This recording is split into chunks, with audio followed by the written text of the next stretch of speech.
పరిశుద్ధులకు తండ్రి, కృపగల దేవ, మీకు మరొకసారి స్తుతులు స్తోత్రాలు.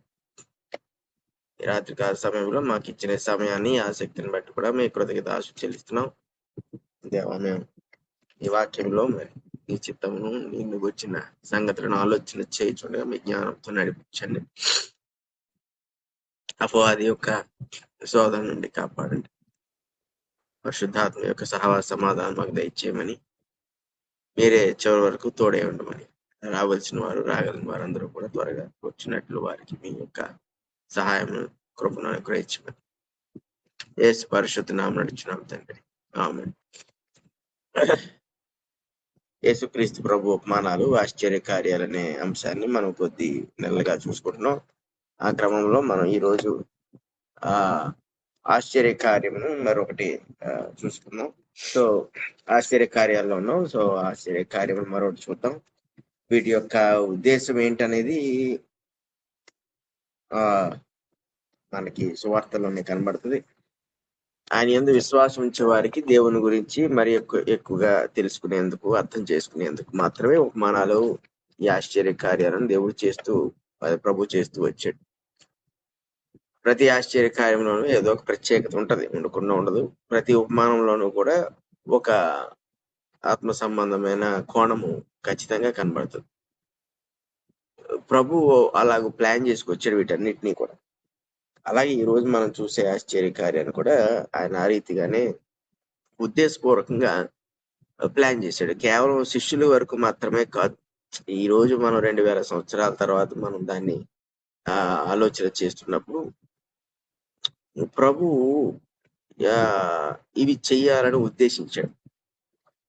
ఏదైనా కూడా చూడండి, ఎర్ర సముద్రం వైపు కావాలని నడిపించాడు ఇశ్రాయేలీయులు. వేరే మార్గం ఉంది, ఇంకా సులువుగా వెళ్ళిపోవచ్చు. కానీ ఉద్దేశపూర్వకంగా ఎర్ర సముద్రం వైపు నడిపించాడు. దానికి 2 కారణాలు. ఒకటి, ఇశ్రాయేలీయులను పరీక్షించడం. 2, ఇశ్రాయేలీయులకు ఉన్న శత్రువును పూర్తిగా తీసివేయడం. ఈ రెండింటిని ఆయన ప్లాన్ చేశాడు. సో ప్రభు ఆ దేవుడు ఆ రోజులో అలా ప్లాన్ చేశాడు, ఈ రోజుల్లో కూడా అలా ప్లాన్ చేస్తాడు, మొదటి శతాబ్దంలో కూడా అలాగే ప్లాన్ చేశాడు. ఆయన చేసే ఏ కార్యమైనా కూడా ఆయన ప్రజలకు ఉపయోగకరంగా ఉండాలి, రాబోయే తరాలకి అది ఆలోచన అనుగ్రహించేటట్టుగా కూడా ఉండాలి. అందుకే ఆయన ఉపమానాలన్నీ ఇప్పటికీ కూడా మనకు ఆలోచన దయచేస్తుంటాయి. చాలా సింపుల్ గానే ఉంటాయి. అలాగే ఆశ్చర్య కార్యాలు కూడా మనకి దేవుని గుర్చిన ఆలోచన విషయంలో మన యొక్క అంటే ఆలోచన ఏమంటారంటే విధానము అది విశాలపరచబడుతుంది. అంటే మనము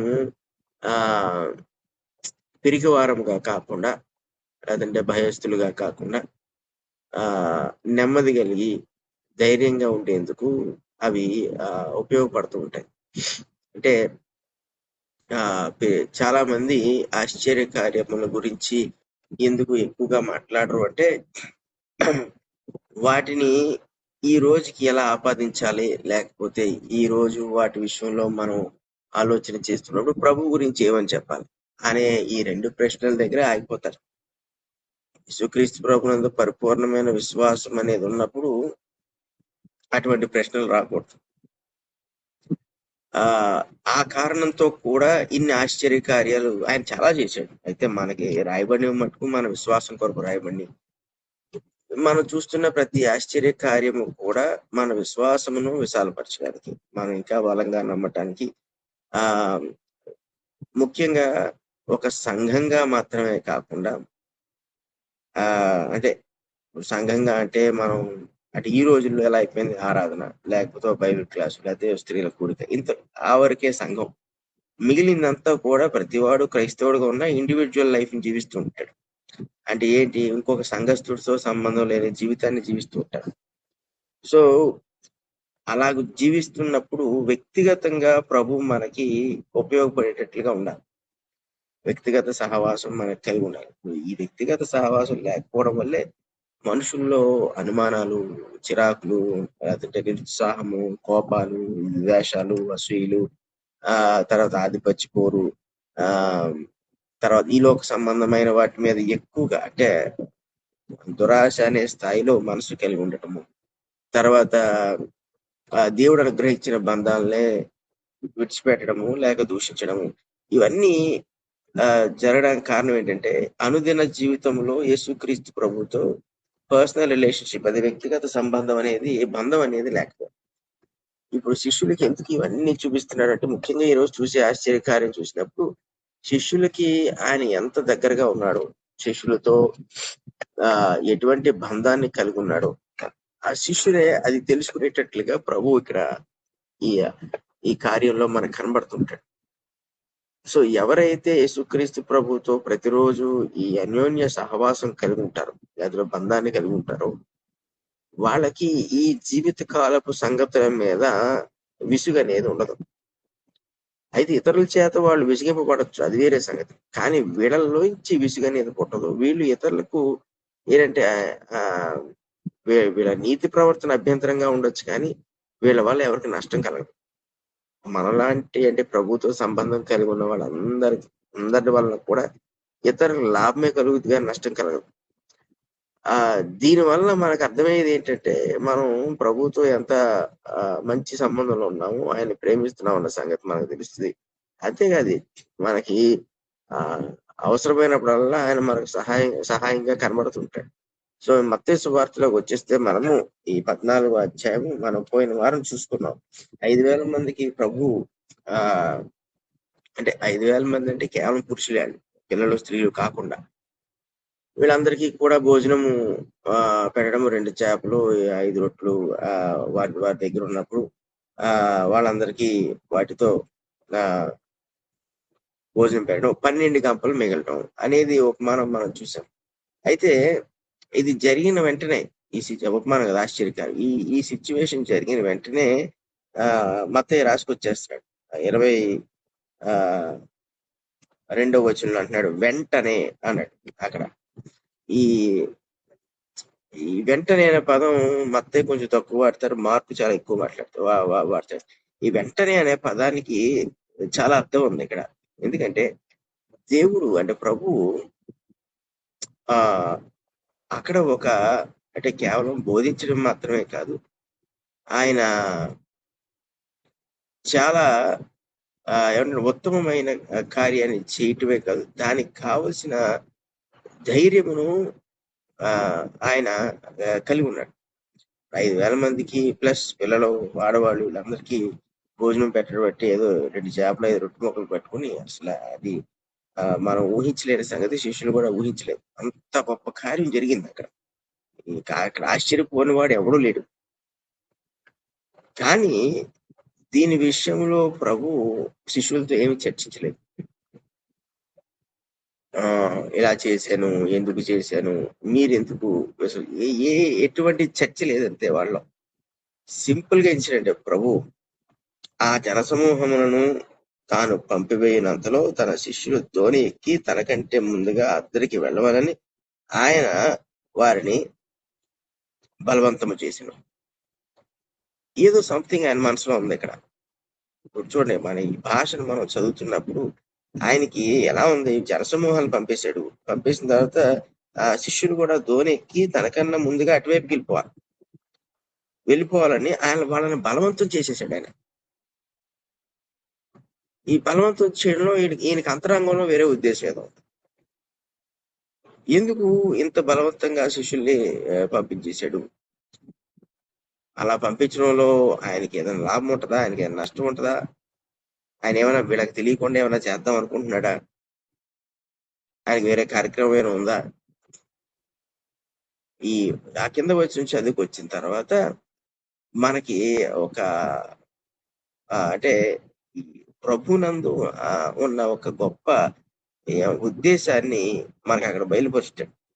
ఏమన్నాడంటే, ఆయన జనసమూహాలను పంపివేసి ప్రార్థన చేయటకు ఏకాంతముగా కొండ ఎక్కిపోయి సాయంకాలం అయినప్పుడు ఒంటరిగా ఉండేను. ఇందుకోసం వాళ్ళు వెళ్ళిపోమన్నాడు. అంటే ఇంత పెద్ద ఆశ్చర్యకార్యం జరిగింది. ఇప్పుడు ఎలా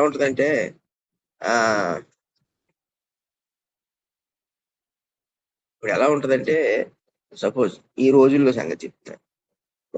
ఓ బాత్ చేసామనుకోండి, ఆ బాధ అయిపోయి దిగ్గానే సువార్థిగా ఎలా ఉంటారు మెంటాలిటీ అంటే, మేము చూస్తూ ఉంటాం కాబట్టి మీరు చూస్తారు బహుశా, అయిపోగానే ఎవడొచ్చి మెచ్చుకుంటాడని నిలబడతాం అక్కడ. ఎవరిని వచ్చి మెచ్చుకుంటాడు, ఎవరిని వచ్చి సేకరిస్తాడు, మాట్లాడతాడు, దాని గురించి ఇలా చెప్తాడు, అలా చెప్తాడు, మళ్ళీ దాని గురించి చర్చించి, దాని గురించి ఇంకోటి చెప్పి, అది చెప్పి, ఇది చెప్పి, ఇలా బయటకు వచ్చేదాకా దాని గురించి మాట్లాడుకుని, ఇది మానవుని యొక్క విధానం. యేసు ప్రభు చూడండి, ఈయంత కార్యం చేశాడు. దీని గురించి ఆయన శిష్యులతో చర్చించే ఉద్దేశం లేదు. అంతేకాదు వెంటనే వాళ్ళని పంపేశాడు. పంపేసిన తర్వాత ఈయన ఏం చేశాడంటే ప్రార్థన చేయటకు ఏకాంతముగా కొండ ఎక్కిపోయాడు. ఇప్పుడు ఇంత ఆశ్చర్యకార్యం చేశాడు కదా, దీని గురించి ఎవరితో చెప్పుకోవాలనుకుంటున్నాడు అంటే దీని ఎఫెక్ట్ కానీ, దీంట్లో ఉన్న గొప్పతనం కానీ, ఆయనకు కలిగించిన ఆనందం అవ్వచ్చు, లేకపోతే ఇటువంటి కార్యము తండ్రితో కలిసి చేయగలిగినందుకు ఆయనకి ఒక గొప్ప ఉత్సాహం కలిగి ఉండొచ్చు. ఏదేమైనప్పటికీ కూడా తండ్రితో డిస్కస్ చేసుకోవడానికి వెళ్ళిపోయాడు. ఆయన ప్రభు యొక్క మెంటాలిటీ మనం చూస్తున్నప్పుడు అయితే ప్రార్థనకి వెళ్ళిపోతున్నాడు. అంటే ఏంటి, ఎందుకు ప్రార్థనకి అంటే శోధింపబడకుండా ఉండడానికి. ఇది చాలా మంది సేవకులు గుర్తించరు. ఇక్కడ విశ్వాసులకి అంటే తక్కువ బాధ్యత ఉంటుంది. ఇక్కడ ఉంటది, ఉండకుండా ఉండదు, కానీ సేవకులకి ఎక్కువ బాధ్యత ఉంటుంది ఈ విషయంలో. ఎప్పుడైనా ఒక మంచి వాక్యం చెప్పిన, ప్రసంగం చెప్పిన, శోధనలో పడకుండా ఉండాలంటే దాని విషయంలో మనము ఘనతను ఆశించుకోవాలి. వెంటనే అది ప్రజల మీద పడిన ఎఫెక్ట్ ఎలాగా ప్రజలు దాన్ని అర్థం చేసుకుంటారు, అది వాళ్ళకి బాగా ఉపయోగపడిందంటే వాళ్ళు సంతోషిస్తారు, అదంతా కామన్. కానీ ఇక్కడ శోధనకు అవకాశము లేకుండా ప్రభు వెంటనే ప్రార్థనలోకి వెళ్ళిపోయాడు. ఇక అపవాదికి ఛాన్స్ లేదు. అంటే అపవాదికి ఛాన్స్ ఎలా ఉంటది, మళ్ళీ మనుషుల ద్వారానే ఉంటుంది. మళ్ళీ పరిచయలో, సర్దికాయలో, శాస్త్రులు వీళ్ళు ప్రశ్నించి, అది శిష్యులే దీని గురించి 4 రకాలుగా వాళ్ళు చర్చించి దీని అంతటికీ ఆయనకి ఆయన అవకాశం ఇవ్వట్లేదు. ఎప్పుడైతే ప్రార్థనకి వెళ్ళిపోయాడో, ఒకటి తండ్రితో చెప్పుకోవడానికి ఈ సంగతులన్నీ, తర్వాత శోధింపబడకుండా ఉండడానికి నెక్స్ట్ ఫేజ్ ఇంకోటి ఉంటుంది, దీని తర్వాత ఇంకో ఫేజ్ ఉంటుంది. ఇదంతా దేవుడు ముందే ప్లాన్ చేసాడు కదా, మనకంటే తెలియదు. కానీ యేసు ప్రభువుకు తెలుసు ఈ ఆశ్చర్యకార్యం తర్వాత ఇంకే ఆశ్చర్యకార్యం చేయాలి, తర్వాత ఎక్కడికి వెళ్ళాలి, ఎటువంటి జనం మధ్యలోకి వెళ్ళాలి, ఎటువంటి ప్రశ్నలు ఎదుర్కొంటాడు, ఇవన్నీ ఆయనకు ఆల్రెడీ తెలుసు. కానీ నెక్స్ట్ ఫేజ్కి ఆల్రెడీ సిద్ధపడిపోతాడు. అంటే ఇప్పుడు పౌలు అంటాడు చూసారా, నేను క్రీస్తుని పోలు నడుచుకున్నట్టు మీరు నన్ను పోలు నడుచుకోడని. పౌలు కూడా మీకు అపోస్తుల కార్యాలు ఉంటుంది. అతడు ఏ క్రొత్త ప్రాంతానికి వెళ్ళినా మొదట ప్రార్థన కొరకు స్థలాన్ని వెతుక్కునేవాడు. ఆ ప్రాంతంలో మనుషులతో సంబంధం లేదు, అసలు ఫస్ట్ ప్రయారిటీ ప్రార్థనకి స్థలం వెతుక్కునేవాడు. ఎందుకు అంటే అసలు శోధనకి అవకాశం ఇవ్వకుండా సేవకుడు తన జీవితంలో ఈ సువార్త విషయంలో కొనసాగాలి. చిన్న గ్యాప్ ఉంటేనే ఏదో శోధన వచ్చేస్తుంది మామూలుగా. అలాంటిది వాక్యం చెప్పిన తర్వాత, మరి ముఖ్యంగా సువార్త ప్రకటించేసిన తర్వాత మనము హ్యాపీ అంటే సంతోషించవచ్చు. మంచి వాక్యం చెప్పాడు కానీ సంతోషించి రిలాక్స్ అయిపోకూడదు. ఈ సుప్రభు అది చేశాడు, అపవాదికి అవకాశం లేదు. కాబట్టి కొండ ఎక్కాడు, అలా ప్రార్థన చేశాడు, ఏకాంతంగా వెళ్ళాడు. సాయంకాలం అయినప్పుడు ఒంటరిగా ఉన్నాడు. ఇది కోరుకున్నాడు ఆయన. తన 12 మంది శిష్యులు తన చుట్టూ ఉండాలని అనుకోలేదు. ఈరోజు వెనకాల ముందు ఒక గుంపు ఉంటే తప్ప సువార్తకి వెళ్ళట్లేదు ఎక్కడికి. ఖచ్చితంగా వెనకాల 4 శిష్యులు, ఎదురు కూడా బ్యాగ్ పట్టుకున్నాడు, ఒకడు వాటర్ బాటిల్ పట్టుకున్నాడు, ఒకడు కుర్చీ చేసేవాడు, ఇన్ని హంగులతో వెళ్తున్నాం. నేను యేసుప్రభు చూడండి ఒంటరిగా వెళ్ళాడు. ఆయన ఎందుకు ఒంటరితనం కోరుకున్నాడు అంటే, అందుకే మరి అన్నాడు ప్రార్థన అనేది ఇప్పుడు అతిగా ఒంటరిగా చేసుకోమన్నాడు. ఆ ఒంటరితనంలో మన చుట్టూ ఎవరు లేనప్పుడు అది దేవుడు ఇష్టపడే సమయం. మనం ఒంటరిగా ఉండడం వల్ల ప్రార్థన చేసుకోవడం కొన్ని అడ్వాంటేజెస్ ఉంటాయి. అంటే చుట్టూ గోల ఉండదు, మనుషులు ఉండరు, అది మన పక్షంగా అది కొంచెం లాభదాయకం. కానీ డిస్ట్రాక్షన్ లేని టైంలోనే దేవుడు తన సన్నిధిని మనకి బయలుపరుస్తాడు. ఆయన మనతో సంభాషించాలన్నా, లేకపోతే ఆయన మన ప్రార్థన వినాలన్నా, మనము ఒంటరిగా ఉన్నప్పుడు ఆయన వస్తాడు. మనం ఏదో ఒక్కొక్క దిక్కులు చూసుకుంటూ ఏదో పనిలో ఉండి ఎవడో వచ్చి డిస్టర్బ్ చేసి మనం అటు వెళ్ళి ఇటు వెళ్తే ఆయనకి వస్తాడు అని రాడు. ఆయనకి ఆ ఏమంటారంటే మన ప్రయారిటీ ఇవ్వట్లేదు. కాబట్టి ప్రభు కూడా అన్నాడు, అందుకే మీ గదిలోకి వెళ్ళిపోయి తలుపు వేసుకుని మీరు ప్రార్థన చేయండి అన్నాడు. అప్పుడు పరలోకం ముందున్న తండ్రి మీ ప్రార్థన ఆలకిస్తాడని చెప్పాడు. సో అంత పర్టికులర్ గా మనం దేవునికి టైం ఇచ్చేసుకోవాలి. ఇక ఆ టైంలో మనం ఎవరికి టైం ఇవ్వకూడదు. మన ఇంట్లో ఎంత మన పిల్లలైనా ఎవరైనా సరే మనం ఆ టైం ఇవ్వకూడదు. అటువంటి ప్రార్థన సాక్ష్యాన్ని ప్రభు ఇక్కడ కలిగి ఉన్నాడు. సో సాయంకాలం అయినప్పుడు ఒంటరిగా ఉన్నాడు. సో ఒంటరిగా ఉన్నప్పుడు ఏంటి అంటే ఆయన ఒంటరిగా ఉన్నాడు కానీ ఆయనతో పాటు తండ్రి ఉన్నాడు. సో ఆయన అలా కోరుకున్నాడు ఆ ఒంటరితనాన్ని. అప్పటికి ఆ ధోని దరికి ఆ దూరమగుండగా గాలి ఎదురైనందున అలల వలన కొట్టబడుచుండెను. సో ఆ ఆయన నెక్స్ట్ కార్యానికి సిద్ధపడిపోయాడు ఆల్రెడీ. నెక్స్ట్ ఏం ఆయన సంకల్పంలో ఏదైతే ఉందో దాని కొరకు సిద్ధపడిపోయాడు. ఆ టైంకి దేవుని యొక్క కార్యము చేయటానికి ఆయన అన్ని విధాలుగా సిద్ధపడిపోయాడు. ఇప్పుడు ఈ ధోని ఇలా ఈ సముద్రంలో ఉంటదని, దీనికి అలలు వస్తాయి, తుఫాను వస్తాయి, శిష్యులకి ఏం తెలియదు, కానీ ప్రభుకి ఆల్రెడీ ముందే తెలుసు. అందుకే ఆయన ఏం చేశాడంటే ఆయన తొందరగా వాళ్ళని పంపేసి ఆయన కొండకి వెళ్ళిపోయి ప్రార్థన చేసేసుకుని ఈ సోదరు నుంచి తప్పించుకోవడానికి నెక్స్ట్ కార్యానికి సిద్ధపడిపోయాడు.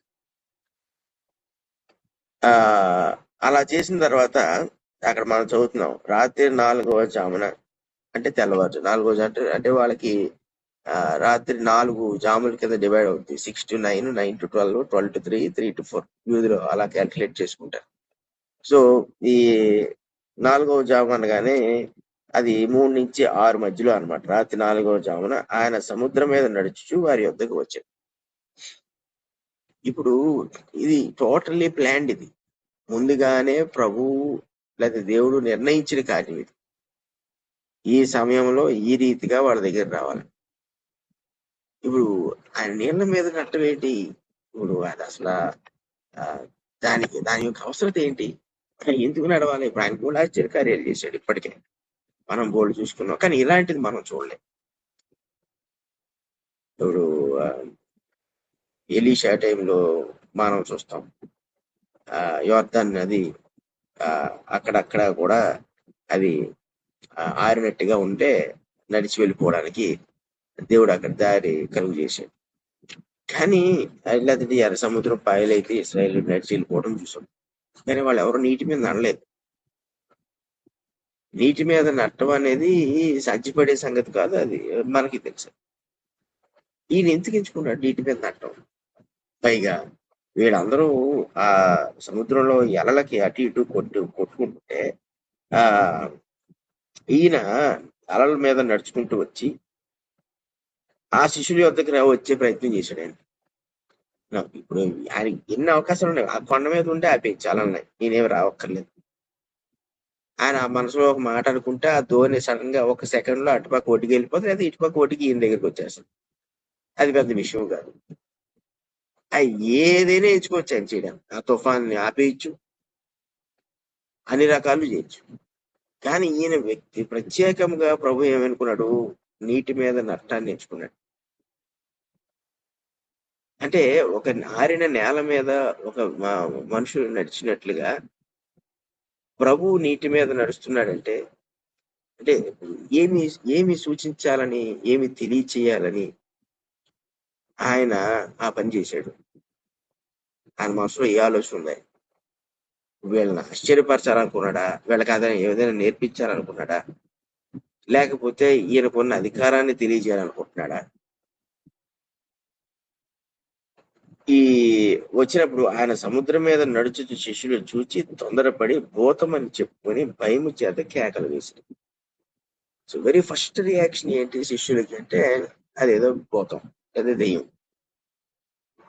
అలా అంటే యేసుక్రీస్తు ప్రభువులో ఈ కోణం ఉంది అన్న సంగతి వాళ్ళు ఇప్పటివరకు చూడలేదు. యేసుక్రీస్తు ప్రభు అలల మీద కూడా నడవగలడు అనే సంగతిని వాళ్ళు ఊహించలేదు. ఆయన నరుడుగా ఉన్నాడు, దేవుని తత్వాన్ని కలిగి ఉన్నాడు. ఈ నరుడుగా ఉంటూ ఆయన అలల మీద నట్టం అనేది వీళ్ళు ఊహించలేని సంగతి. అసలు యేసు ప్రభు నడిచి వస్తాడు నీటి మీద అని వాళ్ళు అనుకోని కూడా అనుకోలే. వాళ్ళకి ఆ మెంటల్ కెపాసిటీ కూడా లేదు. వాళ్ళేంటి మనం ఉన్నా కూడా మనం ఊహించాం. కానీ ఆయన నీటి మీద నడుచుకొచ్చేస్తున్నప్పుడు ఇమ్మీడియట్ గా వాళ్ళ రియాక్షన్ ఏంటంటే ఆయన యేసు ప్రభు అయితే కాదు, ఏదో పోతాం. ప్రభు ఎక్కడ అటువైపు ఉండిపోయాడు కదా ఒడ్డు దగ్గర, సో ఆయన వచ్చే అవకాశం లేదు. సో ఇమ్మీడియట్ గా వాళ్ళ ఫీలింగ్స్ ఏమైపోయినాయి అంటే భయాందోళనకు గురైనవి. ఇది కావాలనే ప్రభు ఇది చేసుకొచ్చాడు. వాళ్ళు ఎలాగ ఫీల్ అవుతారని చేసుకొచ్చాడు. ఆయన యొక్క సామర్థ్యతను చూపించడానికి కూడా చేసుకొచ్చాడు. అయితే ఇలా చూచి వాళ్ళు తొందరపడటం, పోతామని చెప్పుకోవడం, వెంటనే యేసు ధైర్యం తెచ్చుకున్నాడు. నేనే, భయపడకుడని వారితో చెప్పగా, ఇప్పుడు చూడండి, ఆయన ఆయన తను చెప్పుకున్నాడు, బయలుపరుచుకున్నాడు. మీరు భయపడకండి, నేనే అని చెప్పగానే ఇప్పుడు మన రియాక్షన్ ఎలా ఉంటది? అమ్మయ్య, యేసు ప్రభువే బాబు, ఇది ఎవడో కాదు, మనం పోతాం అనుకున్నాం అని మనం అనుకోవచ్చు. ఈ నేనే భయపడకండి అన్నప్పుడు. కానీ పేతురు చూడండి ఎలా రియాక్ట్ అయ్యాడు. పేతురు వెంటనే ప్రభువా నీవే అయితే, చూసారా ఈ మాటలో? ఇప్పుడు ఆయనే అని ఖచ్చితంగా తెలిసినప్పుడు నీకు ఇష్టమైతే నేను కూడా అనాలి. కానీ పేతురు ఏమన్నాడు? నీవే అయితే. అంటే వీళ్ళు ప్రభువుని చూచి నీళ్ల మీద నడిచి రావటాన్ని ప్రభువే అని ఒకవేళ స్వరము చెప్తున్నా, కంటికి కనబడుతున్న దృశ్యాన్ని మటుకు వీళ్ళు నమ్మటానికి ఇంకా సిద్ధపడలేదు. చూడండి, ఇది వీళ్ళకి సిద్ధపాటు కోసం చేస్తున్నాడు. ఏమన్నాడు ఆయన? ఆఖరి మత్తయి సువార్త ఆఖరి అధ్యాయం 28 అధ్యాయం 18-20 వచనాల్లో ఈ సువార్త గురించి ప్రకటన చేయమని చెప్పినప్పుడు భూ దిగంతముల వరకు దీన్ని ప్రకటించమన్నాడు. కానీ సదాకాలము మీకు తోడై ఉంది అన్నాడు. ఇప్పుడు ఈ సదాకాలము ఈయన తోడై ఉండటం అనేది వీళ్ళు ప్రాక్టికల్ గా అనుభవించాలి. అంటే ఆయన తోడు ఎలా ఉంటది అన్నది. యేసు ప్రభు ఎప్పుడైతే ఈ నీటి మీద నడుచుకుని వస్తున్నాడో, ఆయన ఏ ఉద్దేశంతో నడుచుకొచ్చాడంటే, ఈయన వీళ్ళ విషయంలో, లేదంటే వీళ్ళ విశ్వాస విషయంలో వీళ్ళకి ఏం నేర్పించాలనుకుంటాడో అది నేర్పించడానికి వచ్చాడు. ఇప్పుడు నీవే అయితే నీళ్ల మీద నడిచి నీ వద్దకు వచ్చేటప్పుడు నాకు సెలవిమ్మని ఆయనతో నువ్వే అయితే గనక. సో చూడండి, ఇలాంటి అంటే విశ్వసిస్తున్నప్పుడు, అంటే విశ్వసించాల్సిన సమయాల్లో అనుమానం కలగడం ఇది. ఇప్పుడు దేవుని పట్ల మనకు అపారమైన విశ్వాసం ఉండొచ్చు, యేసు ప్రభు పట్ల. కానీ పరిస్థితులు మన కంటికి కనబడుతున్నప్పుడు అవి మనల్ని అనుమానంలోకి నెట్టేటట్లుగా మనకి ఒక బలహీనతను క్రియేట్ చేస్తాయి. ఇప్పుడు పేతురు పరిస్థితిని అధిగమించుంటే ఇలా మాట్లాడేవాడు కాదు. కానీ ఆ స్టేట్ లో లేడు పేతురు, ఆ స్థితిలో లేడు. అతనే కాదు, శిష్యులు ఎవరూ లేరు. నీవే అయితే అనే పరిస్థితిలో ఉన్నారు. కానీ ప్రభువా నువ్వే కాబట్టి నేను కూడా నడిచి వచ్చేస్తాను అనే స్థాయికి రాలేదు. పేతురు అలా అడిగినప్పుడు ఏం చేయాలంటే తనలో ఉన్న బలహీనతను తను చెప్పుకున్నాడు. ఈ విశ్వాసము దగ్గరకు వచ్చేటప్పటికి మనము పరిస్థితులు ఎదుర్కొంటున్న కొలది మన విశ్వాసములో ఉన్న బలహీనతలు బయటపడుతుంటాయి. అలాగే కొన్ని సందర్భాల్లో మన విశ్వాసం విజయం పొందడం కూడా కనబడుతుంటాం. కానీ కొన్ని సందర్భాల్లో, ఇలాంటి సందర్భాల్లో విశ్వాసం బలహీనపడిందని సంగతి తర్వాత అర్థం. అది పేతురు ఈ పెంతెకోస్తు దినం తర్వాత ఈ సంగతిని జ్ఞాపకం చేసుకుంటే జ్ఞాపకం చేసుకుంటాడు పేతురు. యేసు ప్రభు నీటి మీద రావటము, మేమంతానేమో ఆయన భూతం అనుకోవటం, పైగా ఆయన్ని మేము పరీక్షించాం. నువ్వే యేసు అయితే నేను నీటి మీద నడిచొస్తా అంటే అప్పుడు నా స్థితి ఎంత బలహీనంగా ఉంది. మనమే 10 ఏళ్ళు వెనక్కి వెళ్ళామనుకోండి, మన విశ్వాసం గురించి ఆలోచన చేస్తే, అరే అయి కొన్ని సంగతులు మనకు జ్ఞాపకం వస్తాయి. అప్పుడు మనం అంతగా నమ్మలేకపోయాం, లేకపోతే అంతగా విశ్వసించలేకపోయాం, అంతగా మనం ఎదురు చూడలేకపోయాం, నిరీక్షించలేకపోయాం. ఇలాంటివి జ్ఞాపకం వస్తుంటాయి. కారణం ఏంటంటే ఆ సమయం నుంచి ఈ సమయానికి వచ్చేటప్పుడు మనం ఎదిగిపోయి ఉంటే, గతంలో మనం నిరీక్షించలేకపోయినా, విశ్వసించలేకపోయినా అవి మనకి ఒక పాఠంగా జీవితంలో మిగిలి ఉంటాయి. పేతురు ఇక్కడ పాఠం నేర్చుకుంటున్నాడు. పేతురే కాదు, మిగిలిన వాడు కూడా. కానీ మిగిలిన వాళ్ళ కన్నా కూడా పేతురు కొంచెం చురుకైన వాడు కాబట్టి ఏమన్నాడంటే, నువ్వే అయితే నీ వద్దకు నీళ్ళ మీద నడిచి వచ్చేస్తాను, నాకు సెలవు ఇవ్వన్నాడు. ఇప్పుడు ఇక్కడ ఇంకో రెండో అంశం ఉంది ఇందులో. ఏంటంటే మళ్ళీ ఏమంటున్నాడు, నాకు సెలవు ఇమ్మంటున్నాడు. అంటే నువ్వు అధికారం ఇస్తే తప్ప నేను రాలేను. ఒకటి నువ్వే అయి ఉండాలి, నువ్వైతే కనుక అధికారం ఇస్తావు, అది తన ఉద్దేశం. నువ్వైతే నువ్వు రమ్మనంటావు, అప్పుడు నేను నడిచికొచ్చేస్తాను. అంటే ఇప్పుడు నీటి మీద పేతురు నడవడానికి యేసు ప్రభు సెలవు ఇవ్వాలి, అనుమతి ఇవ్వాలి. పేతురు ఒక ఆశ్చర్య కార్యాన్ని అటెంప్ట్ చేస్తున్నాడు. తను ఎప్పుడు చేయలేదు తన లైఫ్ లో, ఎవరూ చేయలేదు. ఒక గొప్ప సంగతిని తన ప్రయత్నం చేస్తున్నాడు. ఆ ప్రయత్నానికి యేసు ప్రభు యొక్క అనుమతి ఉండాలి. మన మన జీవితంలో మనం ప్రార్థనలు చేస్తున్నా, దేవుని ఏదైనా కోరుతున్నా, మన వల్ల ఏదైనా జరగాలన్నా, అంటే దేవుని పక్షంగా ఈ ప్రభు యొక్క ఆమోదం ఉండాలి. ప్రభు దాన్ని అనుమతించాలి. మన సొంతంగా మనం చేసుకెళ్ళిపోతున్నాం అనుకోండి, ప్రభు కోసమే చేసిన, ఆయనతో నిమిత్తం లేకుండా చేసుకెళ్ళిపోతున్నాం అనుకోండి, ఆయన ఆమోదం లేనప్పుడు అవి అనుకున్న స్థాయిలో ఫలించం. అసలు దేవునికి లెక్క ఉండదు, వాటి విషయంలో ఆయన ఏం లెక్క చేయడు. వీళ్ళు ఇచ్చి బలవంతంగా నేర్చుకుంటున్నారు. యేసు ప్రభు నీటి మీద రావడం వీళ్ళు బలవంతంగా చూడవలసి వచ్చింది. అంతేకాదు, పేతురు నీవే ఒకవేళ ప్రభు అయితే, నేను రోజు చూస్తున్న ప్రభు అయితే, నీళ్ళ మీద నడిచి నాకు ఆజ్ఞాపించు, నాకు అనుమతి ఇవ్వు, నాకు సెలవు ఇవ్వు అన్నప్పుడు ఇది కూడా బలవంతంగా అడుగుతా. ఆ సందర్భంలో ఇంకా పేతురికి వేరే ఆలోచన లేదు. ఈ కార్యాన్ని అనుభవించడానికి అతడు ఇలాగ ప్రవర్తించడం తప్ప వేరేగా ప్రవర్తించలేడు. తనలో ఏ ప్రవర్తన ఉందో అది బయటపెట్టాడు. యేసుప్రభు కూడా చూడండి, మనము అప్పుడు ఏంటి, ఆశగల ప్రాణాన్ని తృప్తిపరిచినట్టాడు వాక్యంలో, కీర్తన. ఈ పేతురు ఆసక్తి నిజమైంది, ఇది ఫేక్ కాదు. నీవే అయితే అన్నాడు అంటే, ఇప్పుడు యేసు కాకపోతే ఇదంతా జరగదు. ఆయన యేసు అయితే ఖచ్చితంగా జరిగిపోతాయి. ఇది పేతురులో ఉన్న భావన.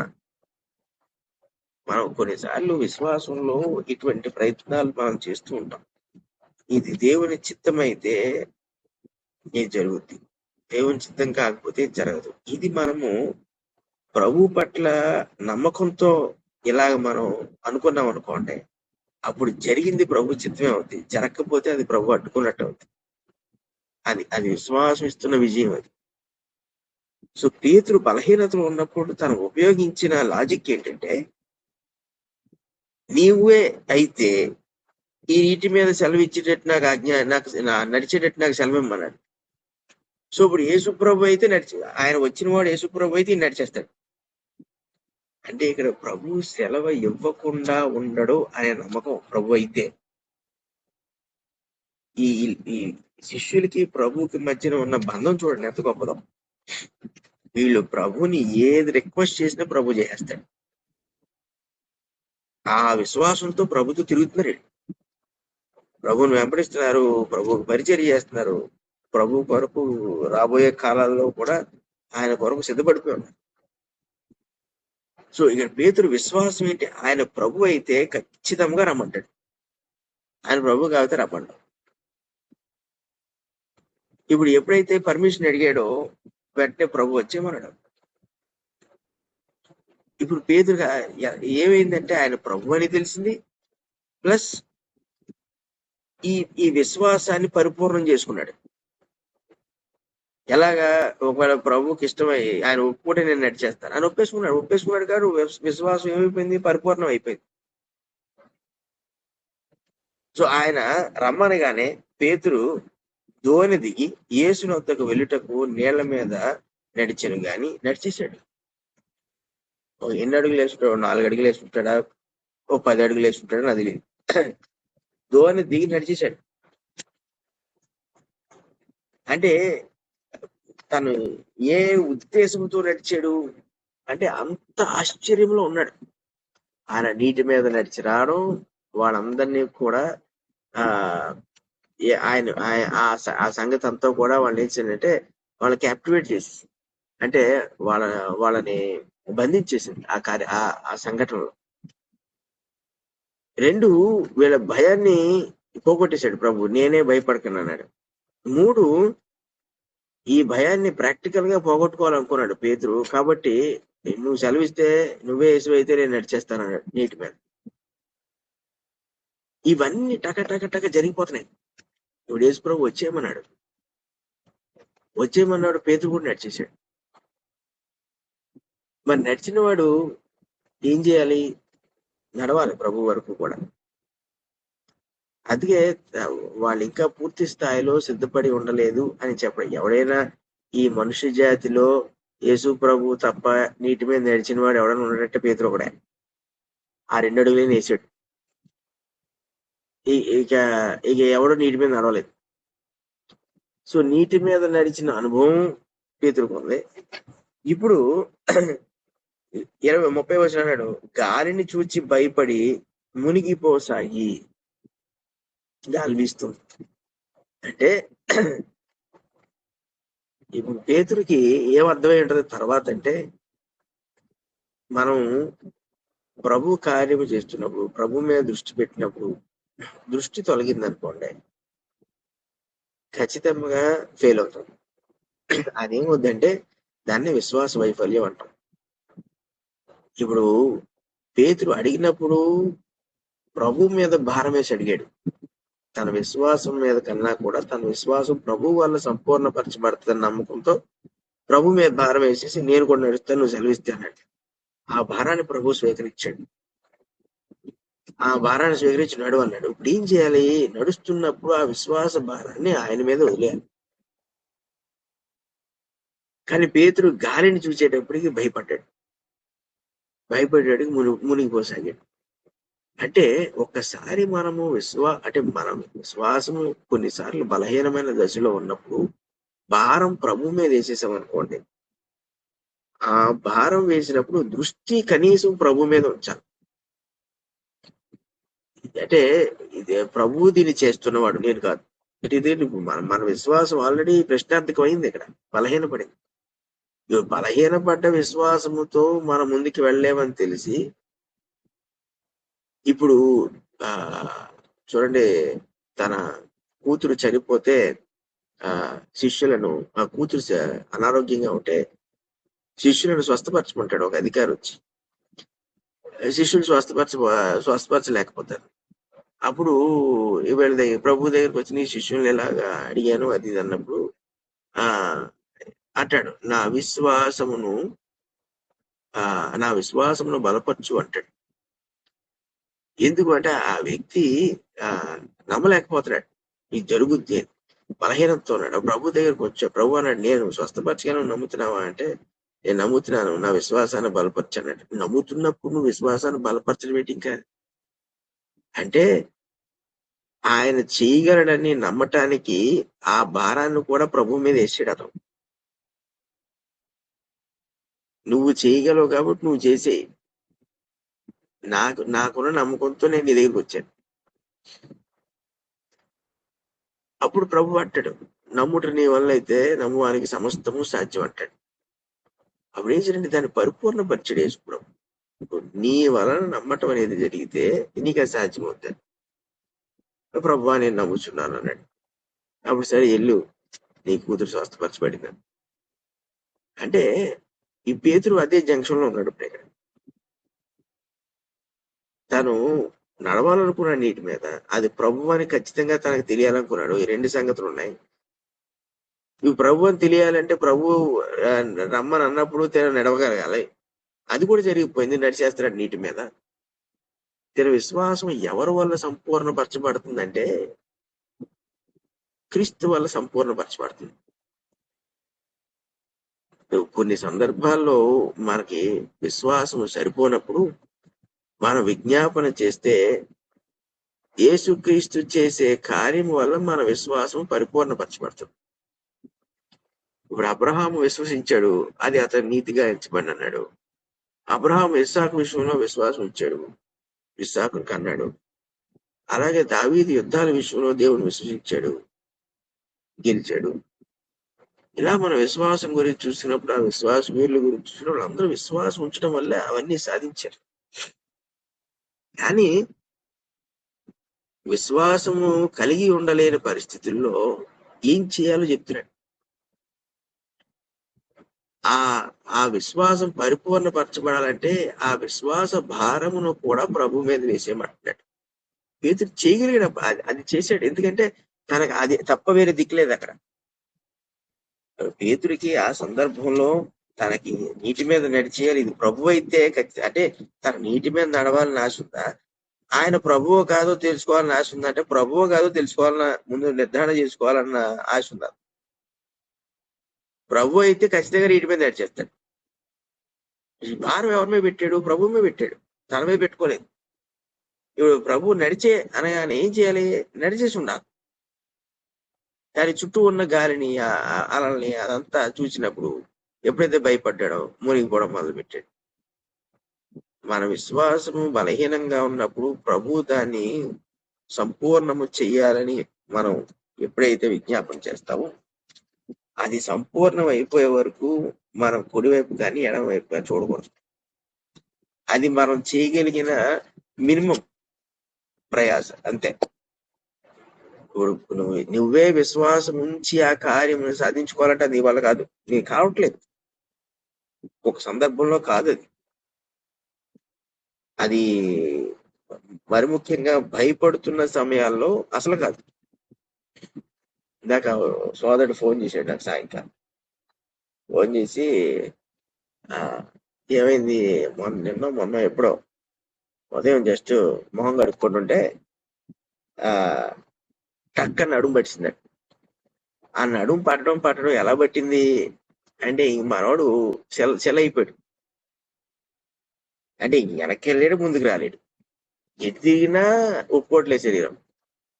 ఇక అలా కష్టపడి కింద మీద అప్పుడు అలా గదిలో మంచం మీదకి వచ్చి మంచం మీద పడిపోయాడు అంతే ఫ్లాట్ గా. ఇంకా ఫ్లాట్ గా పడిపోయినోడు లేవలేకపోతున్నాడు, కూర్చోలేకపోతున్నాడు, తిరగలేకపోతున్నాడు. అంత భయంకరంగా నడుము పట్టేసింది. నడుము పట్టేసినప్పుడు ఏం ప్రార్థన చేసుకుంటున్నాడు? ఇంకా మన వెన్ను ఏదో డిస్క్ ఏదో తప్పేసి ఉంటది. ఇంక భయాలన్నమాట. ఫస్ట్ టైం వచ్చింది అతనికి. ఇది నీకు ఎన్నోసార్లు నన్ను ఫస్ట్ టైం అన్నాడు, నవ్వాను. ఎందుకంటే నాకు నా దగ్గర 6-7 సార్లు వచ్చింది. నాకు మొదటి 2-3 సార్లు కూడా నేను అనుకున్నాను ఈ నడుము జారిపోవటం దాకా నేను అనుకున్నాను. అది ఎప్పుడు దగ్గర 15 ఏళ్ళ క్రితం.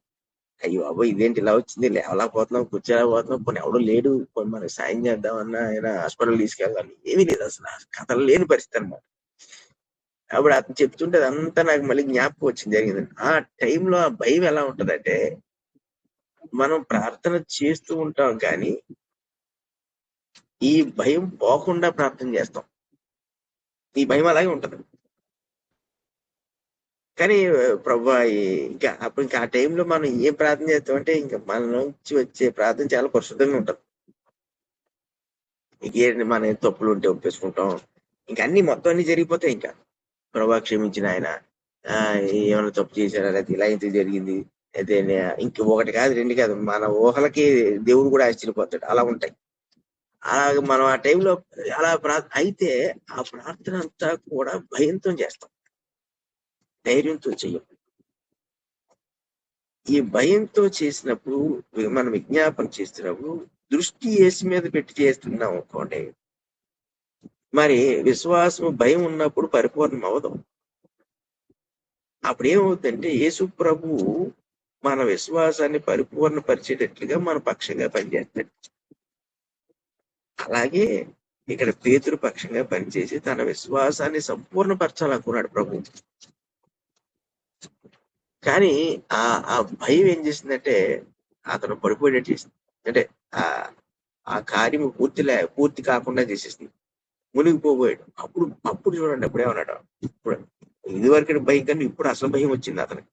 ఏమవుతుంది ఇప్పుడు పేతురు ఆ ఎవరు ఆ, జాలరుడే కదా, చేపలు పట్టేవాడే కదా, సాధారణంగా వాళ్ళకి ఈత వస్తుంది.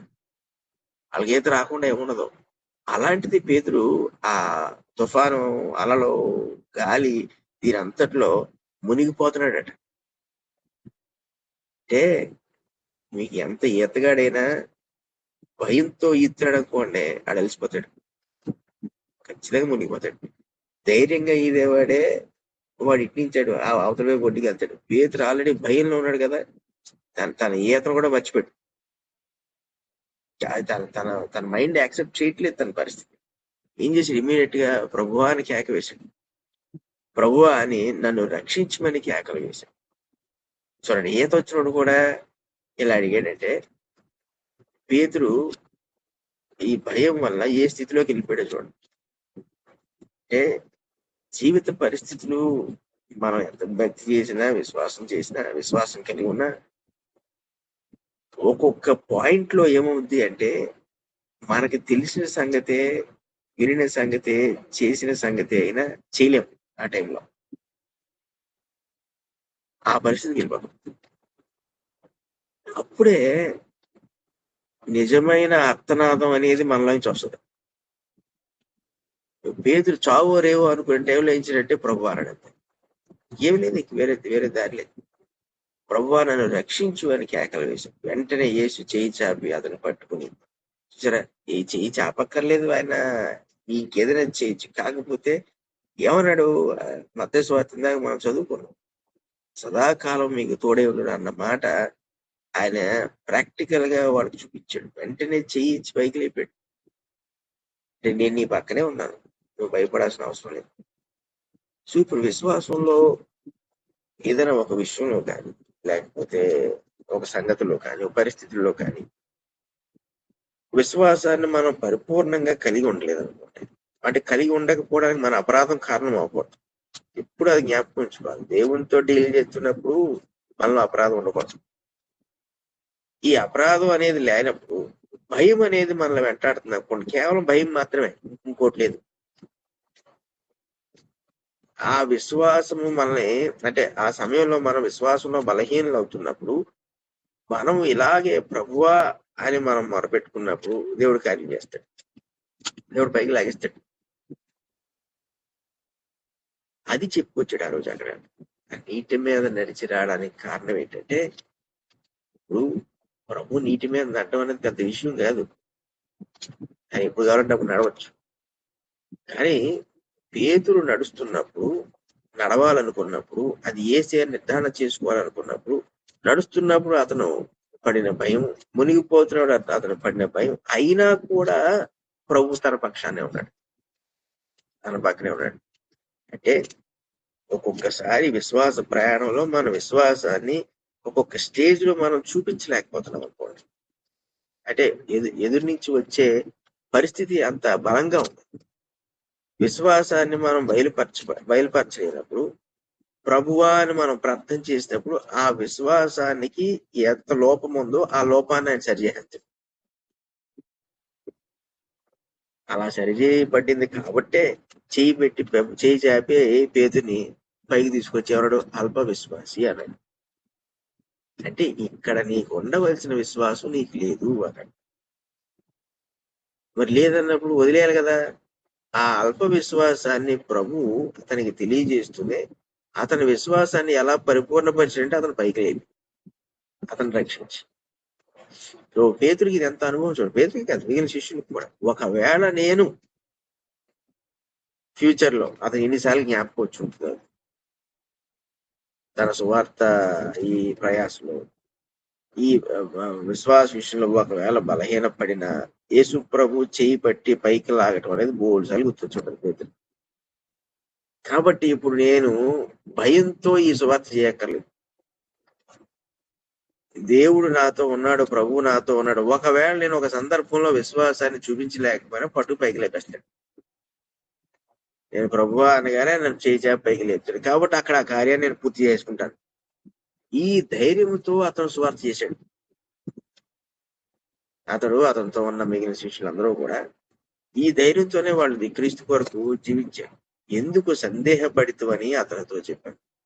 అంటే మనం ఆయనకి అప్పగించేసాం అనుకోండి మన విశ్వాసాన్ని, మన దృష్టి ఆయన మీద ఉండాలి. ఇంకా ఏదో నా చేతిలో పెట్టాం కదా మనం నచ్చినట్టుగా మనం అటు ఇటు తిరిగితే అవదు పని. ఆయన చేతికి అప్పగించినప్పుడు దృష్టి ఆయన మీద ఉన్నప్పుడు అంటే సందేహపడకుండా ఉండేటటువంటి ఫోకస్ మనం కలిగి ఉండాలి. దేవుని చేతిలో పెట్టాం కాబట్టి దేవుని చిత్తం ఖచ్చితంగా చేస్తాడు. ఎందుకంటే మనం మనుషులు ఎంత విశ్వాసం గురించి మాట్లాడినా ఆయా సమయాల్లో కావలసిన విశ్వాసాన్ని మనం దేవుని పట్ల చూపించాలనుకున్నప్పుడు మనం చూపించలేని పరిస్థితులు ఉంటాయి. అది అది పాపంతో సంబంధం లేదు. ఇది పాపానికి అతీతంగా మాట్లాడుతున్నాం మనం. మనం విశ్వాసాన్ని చూపించాలనుకున్నా కూడా చూపించలేని పరిస్థితులు ఉంటాయి. అప్పుడు ఏం చేస్తావు? దేవునికి అప్పగించి దేవుడు దీని విషయంలో న్యాయం చేస్తాడు, లేదా దేవుడు దీని విషయంలో సరి చేస్తాడు, దేవుడు దీని విషయంలో కార్యం చేస్తాడు. మనకి ఏది మంచిదో దేవుడు అది చేస్తాడు. చాలాసార్లు వింటాం, దేవుడు మనకి ఏది మంచిదో అదే చేస్తాడు, మనకి ఎప్పుడు కీడు చేయనట్టు. దాని వెనకాల ఉన్న విశ్వాసం ఏంటి? మన విశ్వాసము అల్పంగా ఉంది కాబట్టి దేవుడు దాన్ని పరిపూర్ణపరుస్తాడు. అందుకే దేవుడు మనకి ఎప్పుడు మేలే చేస్తాడు కానీ కీడు చేయడం. ఆయన ఏది కరెక్టో అదే ఇస్తాడు. మనం అడిగామనుకోండి, మనకి అవసరమైతే మనకి ఇస్తాడు, లేకపోతే ఇవ్వడం. ఈ మాటలన్నీ కూడా విశ్వాసములో ఇలాగూ పైకి ఎత్తబడిన వారు చెప్పే మాటలు ఇవన్నీ.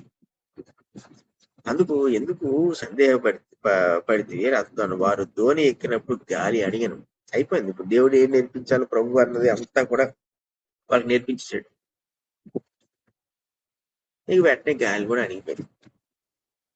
చూడండి ఎంత ప్రీ ప్లాన్డ్ గా చేసుకుంటాడు. కొన్నిసార్లు మన జీవితంలోకి కొన్ని సమస్యలు వస్తాయి ఇలాగే. అంటే ధోని, సముద్రము, అలలు ఈ టైప్ వచ్చినాయి. కానీ మనుషులుగా మనం లేకపోతే క్రైస్తవులుగా చూస్తాడు కొన్ని పరిస్థితులు దేవుడు ఉద్దేశపూర్వకంగా తీసుకొస్తాడు మన జీవితంలో. ఎంత ప్లాన్ చేస్తాడు.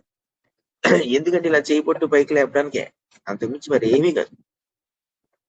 చేయి పట్టుకు పై ఇది ఇప్పుడు ఇలాంటి ఆశ్చర్య కార్యాన్ని మనం ఆలోచన చేసినప్పుడు మనం జయించలేని పరిస్థితులు మనం ఎదుర్కొన్నప్పుడు, అంటే భయం కలిగే పరిస్థితి ఎదుర్కొన్నప్పుడు యేసు చేయి పట్టుకుని మనం లేపుతాడు అన్న సంగతి మనకి ముందుగానే తెలుసున్నాం. ఆవిడ ఆ పరిస్థితి నిజంగానే లేపుతాడు. జ్ఞాపకం చేసుకోవచ్చు, ప్రభు నువ్వు పేతుని లేపావు కదా ఆ సమయంలో. నాకు ఇక్కడ కావాల్సినంత విశ్వాసం లేదు, నాకు భయం కలుగుతుంది. నిజంగా భయం కలుగుతుంది చెప్పడం, భయం కలుగుతుంది. కొన్నిసార్లు అసలు భయం కలగదు, అది వేరేది. అదే దేవుడు మనకి అక్కడ అటువంటి విశ్వాస ధన్యత ఇచ్చాడు. కొన్ని సందర్భాల్లో మనం నేర్చుకోవాలి. అప్పుడు ఇటువంటి పరిస్థితి మనం ఎదుర్కొంటాం. సో అధోరేకంగాని గాలి అడిగాను. అంతటా ధోనిలో ఉన్న వారు వచ్చి నీవు నిజముగా దేవుని కుమారుడు అని చెప్పి ఆయనకు మొక్కింది. ఇలాంటి కార్యాలు పొందిన వాడి యేసు ప్రభుకి ఆరాధన చేస్తాడు. ఇలాంటి ఆశ్చర్య కార్యాలు విశ్వాస విషయంలో అది పరిపూర్ణము అవ్వే విషయంలో ప్రభు వల్ల సహాయము పొందని వాడు ఎవరో కూడా ప్రభువుని ఆరాధించడం. ప్రభువుని ఆరాధించాలంటే దానికి ఒక క్రైటీరియా ఉంటుంది, దానికి రిక్వైర్మెంట్ ఉంటుంది. ఆ రిక్వైర్మెంట్ ఇక్కడ చెప్తున్నాడు. చూడండి, వీళ్ళందరూ వెంటనే నువ్వు దేవుని కుమారుడిని ఆరాధించేవాడు ఎవరిని దేవుడిని ఆరాధిస్తాడు. ఈ దేవుని కుమారుడిని ఎందుకు ఆరాధిస్తున్నారు? దేవుని కుమారుడు అని నిజముగా దేవుని కుమారుడు అని చెప్పి ఆయన ఆరాధించారంట. ఆయనేమో తండ్రిని ఆరాధించమన్నారు, దేవుడిని ఆరాధించమని ఉంది వాక్యం. దేవుని కుమారుడిని ఆరాధించమని ఎక్కడుంది? దేవుని కుమారుడిని ఆరాధించమని ఎక్కడ లేదు వాక్యంలో. దీనికే కోడిగుట్టుకు వెంట్రులు లాగడం అంటే.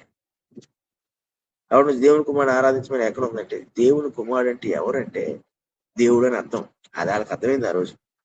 లేదా గాలి అణిగిపోవడం ఏంటి, పేతురు నీటి మీద నడటం ఏంటి, ఆయన నడుచుకురావడం ఏంటి, ఇవన్నీ ఆలోచన చేస్తే ఈయన ఆరాధింపదగిన వాడు. ఆ తర్వాత వాళ్ళ పరిశుద్ధాత్మ ద్వారా వాళ్ళ ఉత్తరాలు అనే పత్రికలు రాసినప్పుడు, బోధన చేసినప్పుడు వాళ్ళకి అర్థమైంది ఏంటంటే దైవ సమానుడు అని వాళ్ళు అర్థమైంది, ప్రకటించారు. దాన్ని అనుభవం పొందింది ఇక్కడ. సో ఆయనను సాగిలిపడి మొక్కారు ఇక్కడ. అందుకే ఆయనను ఆరాధించి ఆయన మొక్కిరి అని ఉంటుంది. అంటే ఆరాధించితిరి అని అర్థం. ఇప్పుడు యేసు ప్రభుకి ఆరాధన చేసే విషయంలో శిష్యులేమీ ఆ వాళ్ళు చెయ్యకూడదనే ఉద్దేశం లేదు. చెయ్యాల్సిన అవసరత ఉంది అని చూశారండి. మనం ప్రభువుకి ఒక సెపరేట్ స్టేటస్ ఇచ్చి ఆయన్ని ఈ ఆరాధనలో తప్పించేస్తాం. మనం అంటే చాలా మంది. మరి అసలు ఆయన ఆరాధించాలంటే దానికి రిక్వైర్మెంట్ ఏంటి? ఇలాంటి ఆశ్చర్యకారం ఏదో పొంది ఉండాలి. ఇలాంటి ఆశ్చర్యకారం పొందిన వాడు ఎవడో ఆయన ఆరాధించు. అది అది చాలా అంటే సింపుల్, అది అర్థం చేసుకోండి. ఇప్పుడు మనం ఎక్కడికైనా ఏదైనా ఊరు వెళ్ళామనుకోండి, లేకపోతే ఏదైనా ప్రాంతం వెళ్ళామనుకోండి, అక్కడ ఫెసిలిటీస్ బాగున్నాయి అనుకోండి, అక్కడ అన్ని చక్కగా అరేంజ్మెంట్స్ అన్ని బాగా చేశారు. మనం మళ్ళీ అక్కడికి వెళ్తాం రెండోసారి, లేదా దాన్ని మెచ్చుకుంటాం, అది మంచిదని చెప్తాం, ఆ ప్లేస్కి ఇంకొకరు రికమెండ్ చేస్తాం.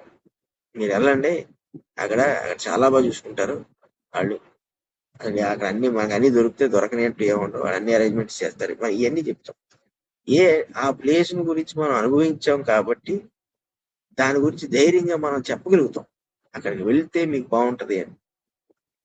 అలాగే ప్రభు గురించి ఇటువంటి కార్యములు అంటే విశ్వాసము బలహీనముగా ఉన్నప్పుడు బలపరచబడినట్లుగా ఆయన కార్యము మనకు సహాయం చేస్తే అప్పుడు ఆయనను ఆరాధించని వాడు ఎవరు ఉండడు. అటువంటి సహాయము పొందని ప్రతి వాడు కూడా ఆయన ఆరాధించాడు. ఇప్పుడు యేసు ప్రభు దేవుడు కాదు, ఆయన ఆరాధించకూడదన్న వాళ్ళు ఎంతమంది అయితే ఉన్నారో వాళ్ళెవ్వరూ కూడా ప్రభు వల్ల వ్యక్తిగతంగా విశ్వాస సంబంధమైన అనుభవాన్ని పొందిన వాళ్ళు కాదు. వాళ్ళ బలహీన దశలో, విశ్వాస బలహీన దశలో వాళ్ళు బలపరచబడిన వారు కాదు. వాళ్ళు భయము తొలగింపబడలేదు. సో ఇంతటి అనుభవం ప్రభువుతో ఉంటే తప్ప ప్రభువుని మనం సేవించలేము. ఈ అనుభవం లేని వాళ్ళందరూ సేవ చేస్తున్నారు అనుకోండి, వాళ్ళు ప్రభువుని సేవించట్లా. అసలు సేవించే ఆ స్థితి కూడా వాళ్ళకి లేదు. ఎలా సేవిస్తారు వాళ్ళు ఈ అనుభవం లేకుండా? ప్రభు ఇలా ఇంత గొప్పవాడు, నిజముగా దేవుడు, దేవుని కుమారుడు, అసలు మనకు రక్షణ ఇవ్వడానికి వచ్చాడు, ఈ అనుభవించకుండా మనం ఎలా సేవిస్తాం? సో అనుభవం అనేది చాలా ప్రాక్టికల్ థింగ్. అది వీళ్ళు ఇటువంటి అనుభవాలు పొందారు కాబట్టి వాళ్ళ జీవితం అంతా ప్రభువుని విడిచిపెట్టకుండా ఆయనకి సేవ చేయగలిగింది. సో అది మనకి ఈరోజు ఆశ్చర్యకార్యం. మళ్ళీ వచ్చేవారం మళ్ళీ కుప్పానం, ఇంకొక కుప్పానం ఉన్నట్టుంది నాకు తెలిసి, అది వచ్చేవారం అయిపోతుంది. మనం ముగించుకోవాలి. ఏమైనా ప్రశ్నలు ఉంటే చూడండి, అది ముగించేసుకుందాం.